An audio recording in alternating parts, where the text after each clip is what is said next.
नमस्कार दोस्तों स्वागत है एक बार फिर से नए वीडियो में आप सभी का। दोस्तों आज हम लोग इस सवाल को हल करेंगे। ये सवाल क्लास 10th का है। दोस्तों इस तरह के सवाल बोर्ड एग्जाम में 4 नंबर या फिर 6 नंबर के लिए आते हैं। तो एक बार सवाल पढ़ लेते हैं, उसके बाद इसको हल करते हैं। बहुत ही आसान सवाल है। तो साथियों यहाँ पर सवाल लिखा हुआ है, एक आयताकार खेत का विकर्ण उसकी छोटी भुजा से 30 मीटर अधिक है। यदि बड़ी भुजा छोटी भुजा से 15 मीटर अधिक हो तो खेत की भुजाएं ज्ञात कीजिए। मतलब हमें खेत की लंबाई और चौड़ाई बतानी है। तो चलिए दोस्तों शुरू करते हैं। तो सबसे पहले एक आयताकार खेत बना लेते हैं। यहाँ पर हमने एक आयत बना लिया है। दोस्तों इसका नाम दे देते हैं ए बी सी और डी। तो यहाँ पर ए बी सी डी एक आयताकार खेत है। लिखा है एक आयताकार खेत का विकर्ण उसकी छोटी भुजा से 30 मीटर अधिक है। तो खेत का विकर्ण दिया गया है, आयताकार खेत का विकर्ण दिया गया है। तो सबसे पहले विकर्ण जान लेते हैं। आप में से बहुत सारे बच्चे विकर्ण जानते होंगे। विपरीत कोनों को जोड़ने वाली रेखाखंड को विकर्ण कहते हैं।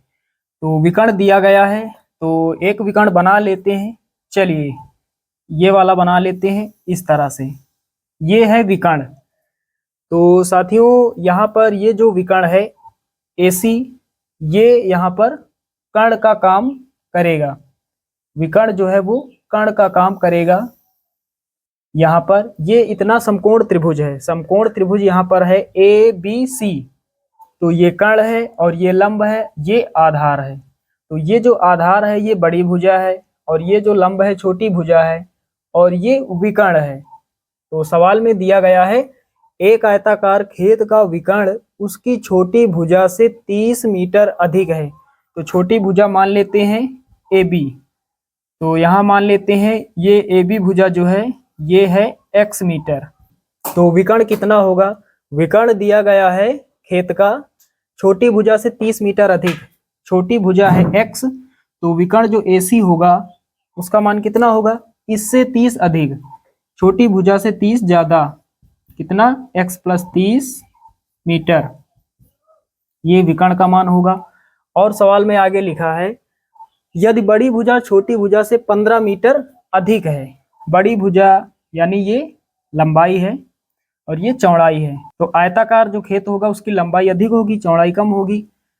तो यहाँ पर जो बड़ी भुजा है छोटी भुजा से 15 मीटर अधिक है, यानी BC जो है वो छोटी भुजा AB से कितनी ज़्यादा है? 15। तो छोटी भुजा है X और इससे अधिक है 15। तो X + 15 मीटर। तो साथियों यहाँ पर आपको समझ में आ गया होगा। चलिए जो यहाँ पर हमने माना है यहाँ लिख देते हैं। तो यहाँ पर लिखेंगे माना आयताकार खेत की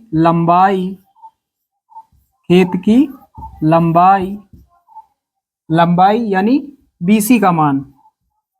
BC, तो BC का मान कितना है? X + 15 और यहाँ लिखेंगे मीटर। तो यहाँ पर हमने क्या लिखा? माना आयताकार खेत की लंबाई क्या है? BC का मान कितना है? X + 15 मीटर। उसके बाद कामा लगाएंगे। AB क्या है? आयताकार खेत की चौड़ाई। तो यहाँ पर लिखेंगे चौड़ाई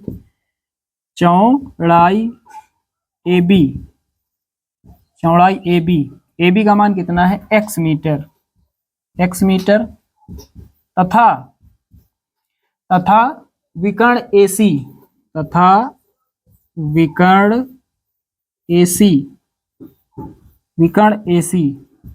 तो विकर्ण का मान कितना है? X + 30 मीटर।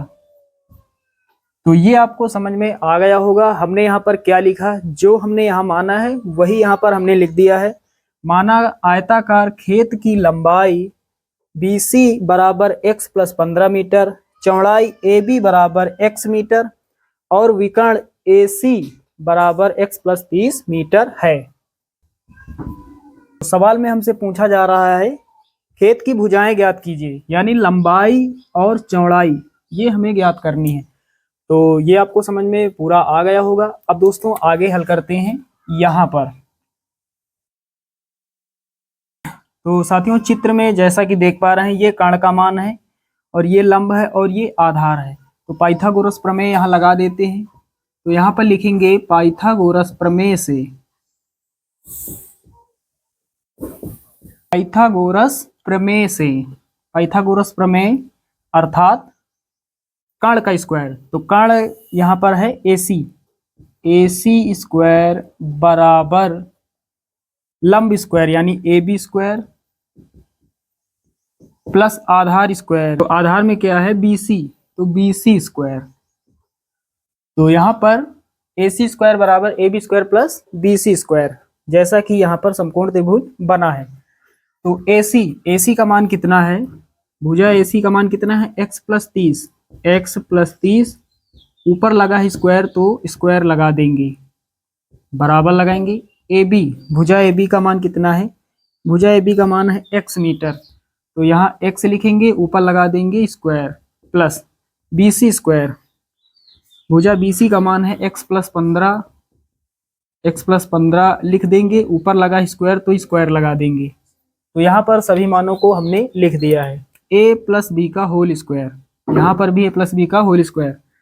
तो यहाँ पर a square plus b square plus 2ab, 2 into a into b, बराबर लगाएंगे। इधर x का स्क्वायर हो जाएगा प्लस यहाँ पर a प्लस बी का होल स्क्वायर, तो a स्क्वायर यानी x का स्क्वायर प्लस b स्क्वायर यानी 15 का स्क्वायर और प्लस 2ab, 2 इंटू a का मान x है इंटू b का मान 15 है। चलिए दोस्तों अब आगे हल करते हैं। तो इधर x स्क्वायर हो जाएगा प्लस 30 का स्क्वायर कितना होगा, तो पहले 3 का स्क्वायर 9 होगा और यहाँ पर 0 को 2 बार लिखेंगे क्योंकि ऊपर पावर 2 है। तो 30 का स्क्वायर 900 प्लस यहाँ पर 3 दूना 6 और ये 0 यानी 60 हो जाएगा और ये x बराबर इधर x स्क्वायर प्लस यहाँ पर x स्क्वायर हो जाएगा प्लस 15 का स्क्वायर 225 और प्लस लगाएंगे 15 दूना 30x हो जाएगा 30x। चलिए अब आगे हल करते हैं। इधर x स्क्वायर है, इधर x स्क्वायर, ये कट जाएगा। इधर बचा 900 प्लस 60, दोनों प्लस के हैं, दोनों को इधर लाएंगे, दोनों माइनस के हो जाएंगे। तो पहले प्लस वाला पार्ट लिख लेते हैं। पहले लिखेंगे x स्क्वायर प्लस का 225 प्लस का 30x, ये हमने लिख लिया। दोनों को उठाकर इनके पास लाएंगे तो माइनस के हो जाएंगे, माइनस का 900 हो जाएगा और माइनस का 60x हो जाएगा बराबर 0। अब आगे हल करते हैं। इधर कितना x स्क्वायर प्लस यहाँ पर माइनस का 60x है प्लस का 30x है, माइनस की संख्या बड़ी है तो चिन्ह माइनस का लगेगा। अब 60x में 30x घटाएंगे, कितना मिलेगा 30x। उसके बाद दोस्तों प्लस का 225 है, माइनस का 900 है, माइनस का 900 है प्लस का 225 है, तो माइनस वाली संख्या बड़ी है तो चिन्ह माइनस का लगेगा। अब 900 में 275 घटा देंगे तो कितना मिलेगा, 10 में 5 जाएगा 5 और यहाँ पर कितना 9, 9 में 2 7 और उसके बाद यहाँ 8, 8 में 2 6, तो कितना मिलेगा 675। माइनस का 900 है प्लस का 225 जमा करेंगे तो अभी बचेगा माइनस का 675 बराबर 0। अब हमें करना है इसका गुणनखंड, गुणा करने पर कितना आ जाए 675 आ जाए, घटाने पर 30 आ जाए। ऐसी कौन सी दो संख्याएं हैं? तो साथियों यदि हम 45 का गुणा करेंगे 15 के साथ, तो 45 का गुणा 15 से करेंगे तो 675 हो जाएगा और 45 में घटा देंगे 15 तो कितना मिलेगा, हमें मिल जाएगा 30, क्योंकि यहाँ पर लास्ट में है 675, गुणा करने पर 675 आ जाए, इसके बगल में है माइनस, घटाने पर x का गुणांक कितना है 30, घटाने पर 30 आ जाए, तो 45 में घटाएंगे 15 30 आ जाएगा, 30 के स्थान पर हम लिख सकते हैं। चलिए अब आगे हल कर देते हैं। यहाँ से तो पहले एक्स स्क्वायर लिखेंगे माइनस 30 के स्थान पर हमें लिखना है 45 माइनस 15। उसके बाद एक्स लिखेंगे माइनस का 675 बराबर 0। आगे हल करेंगे। सबसे पहले एक्स स्क्वायर माइनस 45 का गुणा एक्स से होगा तो 45 एक्स हो जाएगा। उसके बाद ब्रैकेट खोलेंगे तो ये माइनस प्लस हो जाएगा और 15 का गुणा एक्स से करेंगे तो 15 एक्स हो जाएगा। माइनस का 675 बराबर 0। चलिए दोस्तों अब आगे हल कर लेते हैं। तो एक पार्ट ये एक ये, यहाँ से कॉमन मिलेगा हमें x, तो यहाँ x बचेगा माइनस यहाँ 45। उसके बाद पहले प्लस लगाएंगे। 675 को हम लिख सकते हैं 45 गुणा 15, तो 15 यहाँ 15 कॉमन है, यहाँ से 15 हट जाएगा, x मिलेगा, माइनस लगाएंगे। यहाँ 675 से 15 कॉमन हो गया तो कितना मिलेगा 45, कितना मिलेगा 45 बराबर 0। x माइनस 45 यहाँ पर भी है, x माइनस 45 यहाँ पर भी है। x माइनस 45 हम ले लेंगे कॉमन। अब अगले ब्रैकेट में क्या लिखेंगे, जो यहाँ पर है और जो यहाँ बीच में है, यानी x प्लस 15 बराबर 0।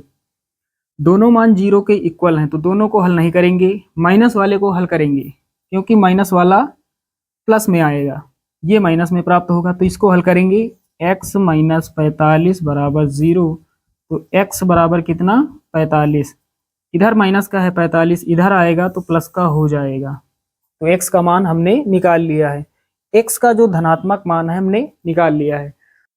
तो साथियों यहाँ नीचे लिख देंगे लंबाई और चौड़ाई, तो यहाँ पर लिखेंगे अतः, तो यहाँ पर नीचे लिखेंगे अतः आयताकार खेत की लंबाई, अतः आयताकार खेत की लंबाई तथा चौड़ाई, अतः आयताकार खेत की लंबाई तथा चौड़ाई। तो लंबाई और चौड़ाई कितनी होगी, ये लंबाई है और ये चौड़ाई।